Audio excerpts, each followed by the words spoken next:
So, Nike and Cortes have a collaboration underway. Who would have thought?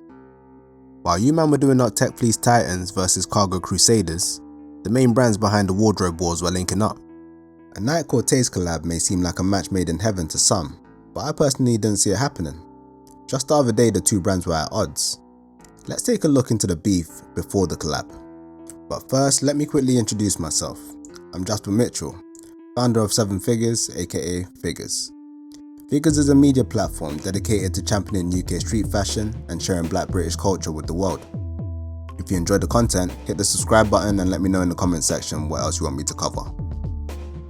It was a Monday evening when a giant Cortes emblem was projected onto the Nighttown building in London's Oxford Street. Due to Clint's past outlandish marketing methods, speculation begins to fester as the wider public debate whether the publicity stunt was a bold swing at Nike or the foreshadowing of an upcoming collab.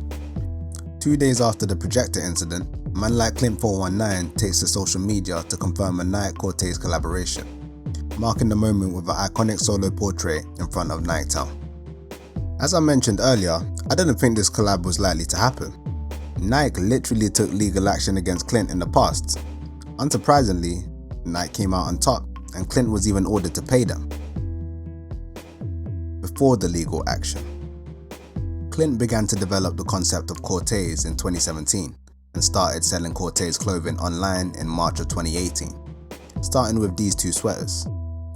On his first day live, he sold 9 of the green ones and 7 of the blue ones, pricing them at £75 a pop.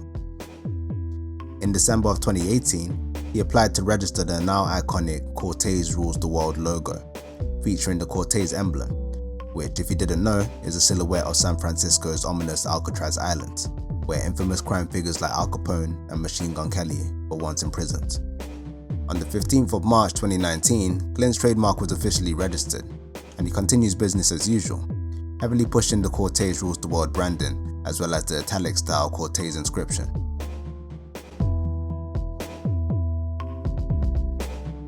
Clint actually applied to register this logo in August of 2018, 4.5 months before he applied for the Rules the World one, but the application was never approved.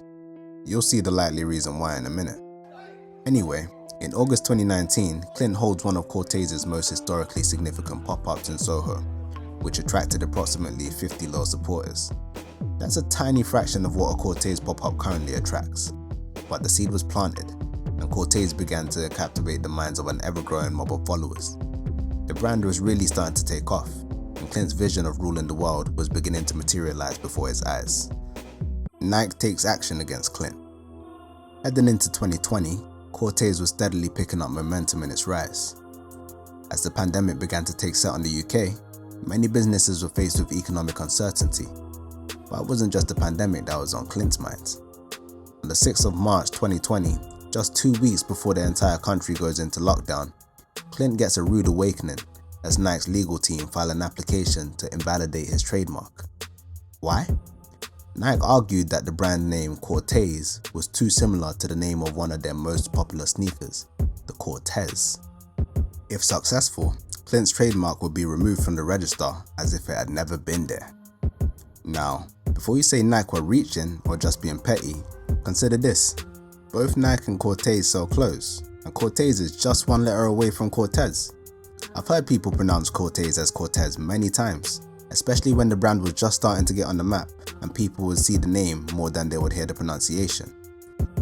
And if you want to go even deeper, both the Nike Cortes sneaker and the Cortes clothing brand were literally inspired by and named after the same man, Hernán Cortés, the Spanish conqueror who took Mexico by force in the 1500s. My man was really doing up RTW. His pop-ups were slightly different though. Nike named the Cortes sneaker in time for the Olympic Games of 1968. The games would be held in Mexico, and Nike wanted a market-friendly name. They were originally going to call the shoe Aztec, inspired by Mexican history and the Aztec Empire. Unfortunately, Adidas already had a track shoe called Azteca Gold. With the names being so close, Nike decided to leave Aztec alone and instead go with Cortes, inspired by the colonizer who slaughtered the Aztecs and toppled their empire. Now Nike is being petty.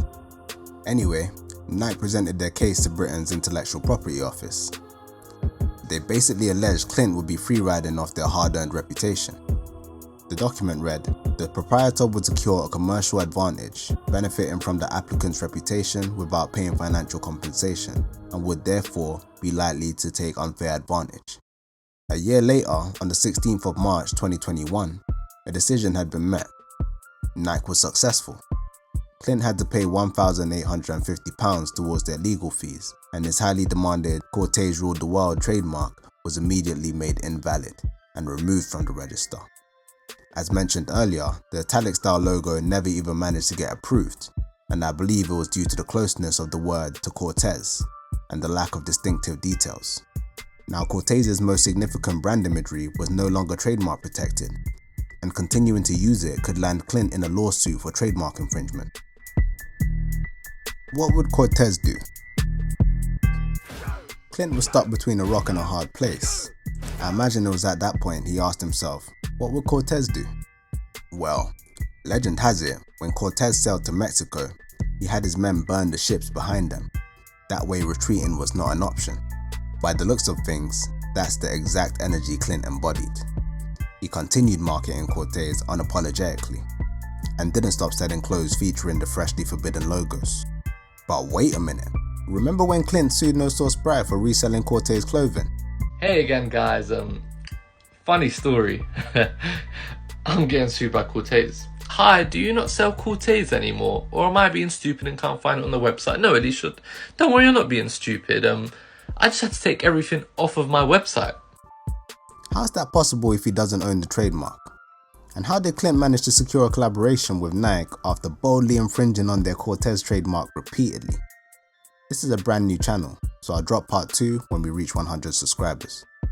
If you enjoyed this, if you learned anything new, and want to show your appreciation, hit the like button, hit the subscribe button, leave a comment. The videos will keep improving, I promise. It's your boy Jasper Mitchell, filling in the blanks.